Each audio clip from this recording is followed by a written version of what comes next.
ಈಗ ಟಾಪ್ 30 ಸುದ್ದಿಗಳನ್ನು ಗಮನಿಸೋಣ. ಸಿಎಂ ಸಿದ್ದರಾಮಯ್ಯ ವಿರುದ್ಧ ನಿತ್ಯ ವಿಪಕ್ಷಗಳು ಆರೋಪಗಳ ಸುರಿಮಳೆಯನ್ನೇ ಸುರಿಸುತ್ತಿದ್ದಾರೆ. ಸ್ವಪಕ್ಷದಲ್ಲಿ ಕೂಡ ಅವರನ್ನ ಸಿಎಂ ಸ್ಥಾನದಿಂದ ಕೆಳಗಿಳಿಸುವ ಕೆಲಸ ತೆರೆಮರೆಯಲ್ಲಿ ನಡೀತಾನೆ ಇದೆ. ಆದರೆ ಸಿದ್ದರಾಮಯ್ಯ ಶಕ್ತಿ ಯಾವತ್ತೂ ಕುಗ್ಸೋದಕ್ಕೆ ಬಿಡೋದಿಲ್ಲ ಅನ್ನೋ ಪಟ್ಟು ಹಿಡಿದಿರುವ ಸಿದ್ದು ಅಭಿಮಾನಿಗಳು ಬೆಣ್ಣೆನಗರಿ ದಾವಣಗೆರೆಯಲ್ಲಿ ಶಕ್ತಿ ಪ್ರದರ್ಶನಕ್ಕೆ ಮುಂದಾಗಿದ್ದಾರೆ. ಕನಕ ಜಯಂತ್ಯೋತ್ಸವ ಹೆಸರಿನಲ್ಲಿ ನಗರದ ಹೈಸ್ಕೂಲ್ ಮೈದಾನದಲ್ಲಿ ಬೃಹತ್ ಕಾರ್ಯಕ್ರಮವನ್ನ ಮಾಡಿದ್ದಾರೆ. ಉಜ್ವಲ ಕರ್ನಾಟಕ, ಉಜ್ವಲ ಭಾರತ ನಿರ್ಮಾಣದಲ್ಲಿ ಮುಖ್ಯಮಂತ್ರಿಗಳ ಜೊತೆಗಿದ್ದೇವೆ ಅನ್ನೋದನ್ನ ತೋರಿಸಬೇಕಾಗಿ ವಿನಂತಿ. ಇಲ್ಲಿನ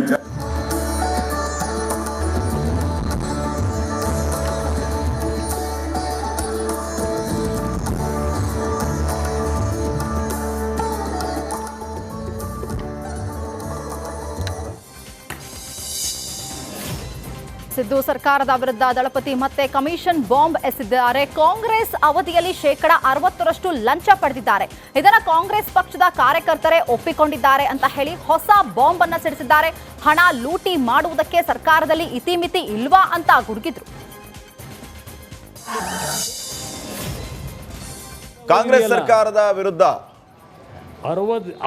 ಅವರ ಪಕ್ಷದ ಗುತ್ತಿಗೆದಾರರೇ ತುಮಕೂರಿನ ಯಾವುದೋ ಒಂದು ಅಸೋಸಿಯೇಷನ್ನು ಅವ್ರ ಪಕ್ಷದ ಕಾರ್ಯಕರ್ತರೆ 60% ದಾಟಿದೆ. ಅವರೇ ಎಷ್ಟೋ ಪರವಾಗಿರಲಿಲ್ಲ ಅಂತೇಳಿ ಹಿಂದಿನ ಸರ್ಕಾರದ ಬಗ್ಗೆ ಕಾಂಗ್ರೆಸ್ನ ಗುತ್ತಿಗೆದಾರರೇ ಸರ್ಟಿಫಿಕೇಟ್ ಕೊಡ್ತಾವ್ರೆ. ಹೋಗಲಿ, ಅದು ಕಾಂಟ್ರಾಕ್ಟ್ ತಗೋಬೇಕಾದ್ರೆ PWDನಲ್ಲೋ ಇರಿಗೇಷನಲ್ಲೋ ಮಾಡ್ಕೊತಿದ್ದು ಇವ್ರುಗಳು ಲೂಟಿ ಹೊಡಿಯೋದೊಂದು ಭಾಗ ಹೊಡಿತಿರೋದು. ಈಗ ಮನೆ ಹಂಚಿಕೆ ಮಾಡಬೇಕಾದ್ರೂ ದುಡ್ಡು ಕೊಡಬೇಕಂತೆ.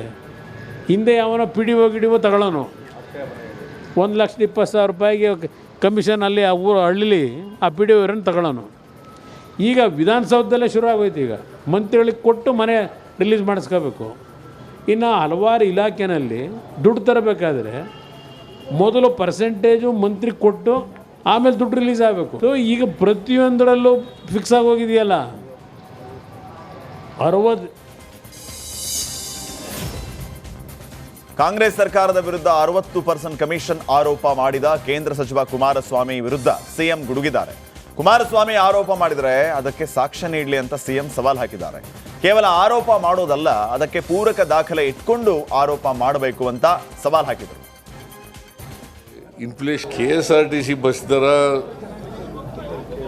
ಎಲ್ಲ ಕಾಲದಲ್ಲೂ ಕೂಡ ನಡ್ಕೊ ಬಂದಿದೆ, ಎಲ್ಲ ಸರ್ಕಾರಗಳಲ್ಲೂ ಕೂಡ ನಡ್ಕೊ ಬಂದಿದೆ.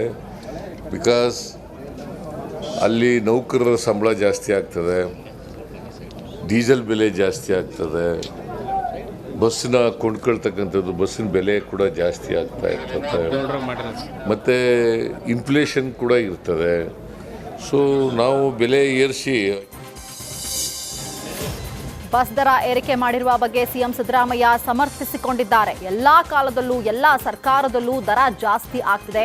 ನೌಕರರ ಸಂಬಳ, ವೇತನ, ಸಾರಿಗೆ ವೆಚ್ಚ ಜಾಸ್ತಿಯಾಗಿದೆ. 4 ನಿಗಮಗಳು ತೊಂದರೆಯಲ್ಲಿವೆ ಎಂದು ಬೆಲೆ ಏರಿಕೆ ಮಾಡಿದ್ದೇವೆ ಅಂತ ಹೇಳಿದರು. KSRTC ಬಸ್ ದರ ಎಲ್ಲ ಕಾಲದಲ್ಲೂ ಕೂಡ ನಡ್ಕೊ ಬಂದಿದೆ, ಎಲ್ಲ ಸರ್ಕಾರಗಳಲ್ಲೂ ಕೂಡ ನಡ್ಕೊ ಬಂದಿದೆ.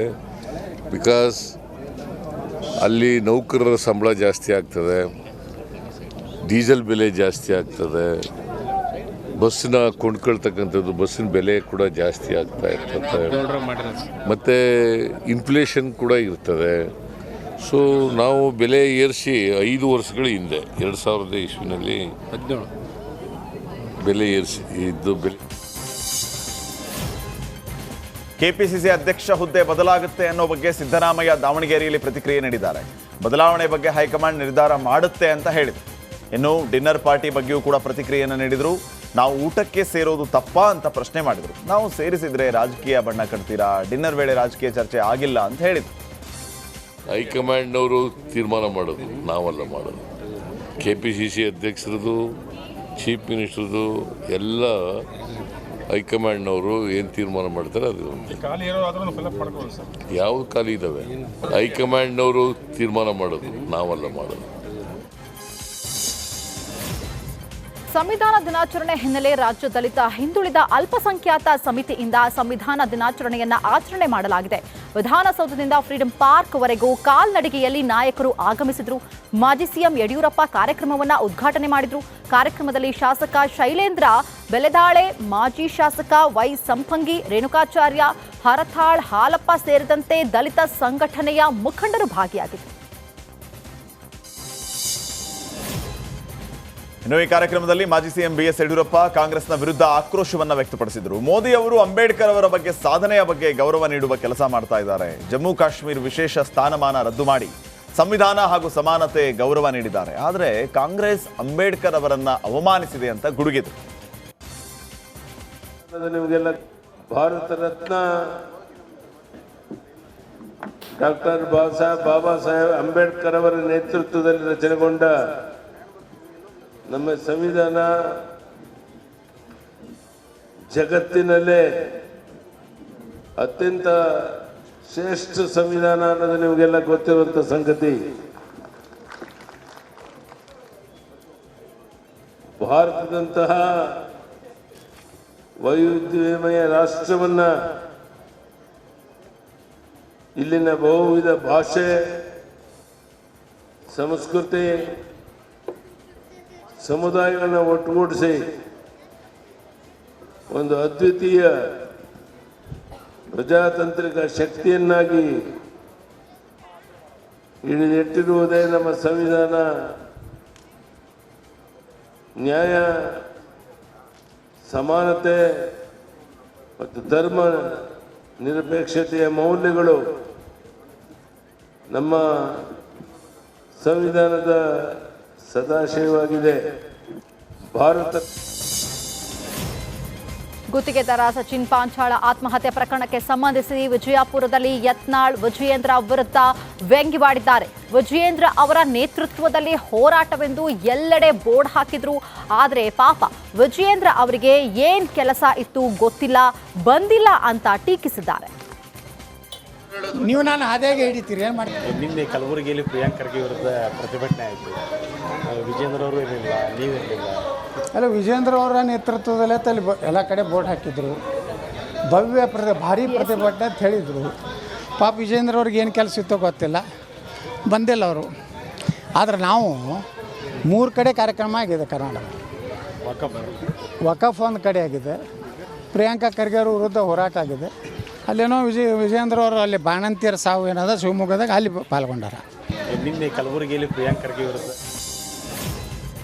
ಕೋಲಾರ ತಾಲೂಕಿನ ಒಕ್ಕಲೇರಿಯಿಂದ ಆರ್ಎಸ್ಎಸ್ ಪಥಸಂಚಲನ ಆರಂಭವಾಗಿದೆ. ಆರ್ಎಸ್ಎಸ್ನ ಶತಮಾನೋತ್ಸವದ ಅಂಗವಾಗಿ ದೀರ್ಘ ಸಂಚಲನ ಕಾರ್ಯಕ್ರಮ ಹಮ್ಮಿಕೊಳ್ಳಲಾಗಿದೆ. ಪಥಸಂಚಲನದಲ್ಲಿ ಸಾವಿರಾರು ಸ್ವಯಂ ಸೇವಕ ಸಂಘದ ಕಾರ್ಯಕರ್ತರು ಭಾಗಿಯಾಗಿದ್ದರು. ಇನ್ನು ಆರ್ಎಸ್ಎಸ್ ಪಥಸಂಚಲನ ಹಿನ್ನೆಲೆಯಲ್ಲಿ ಬಿಗಿ ಪೊಲೀಸ್ ಬಂದೋಬಸ್ತ್ ಅನ್ನು ವಹಿಸಿದರು. ಈಗ ಟಾಪ್ 30 ಸುದ್ದಿಗಳನ್ನು ಗಮನಿಸೋಣ. ಸಿಎಂ ಸಿದ್ದರಾಮಯ್ಯ ವಿರುದ್ಧ ನಿತ್ಯ ವಿಪಕ್ಷಗಳು ಆರೋಪಗಳ ಸುರಿಮಳೆಯನ್ನೇ ಸುರಿಸುತ್ತಿದ್ದಾರೆ. ಸ್ವಪಕ್ಷದಲ್ಲಿ ಕೂಡ ಅವರನ್ನ ಸಿಎಂ ಸ್ಥಾನದಿಂದ ಕೆಳಗಿಳಿಸುವ ಕೆಲಸ ತೆರೆಮರೆಯಲ್ಲಿ ನಡೀತಾನೆ ಇದೆ. ಆದರೆ ಸಿದ್ದರಾಮಯ್ಯ ಶಕ್ತಿ ಯಾವತ್ತೂ ಕುಗ್ಸೋದಕ್ಕೆ ಬಿಡೋದಿಲ್ಲ ಅನ್ನೋ ಪಟ್ಟು ಹಿಡಿದಿರುವ ಸಿದ್ದು ಅಭಿಮಾನಿಗಳು ಬೆಣ್ಣೆನಗರಿ ದಾವಣಗೆರೆಯಲ್ಲಿ ಶಕ್ತಿ ಪ್ರದರ್ಶನಕ್ಕೆ ಮುಂದಾಗಿದ್ದಾರೆ. ಕನಕ ಜಯಂತ್ಯೋತ್ಸವ ಹೆಸರಿನಲ್ಲಿ ನಗರದ ಹೈಸ್ಕೂಲ್ ಮೈದಾನದಲ್ಲಿ ಬೃಹತ್ ಕಾರ್ಯಕ್ರಮವನ್ನ ಮಾಡಿದ್ದಾರೆ. ನೀವೆಲ್ಲರೂ ಸಹ ಉಜ್ವಲ ಕರ್ನಾಟಕ, ಉಜ್ವಲ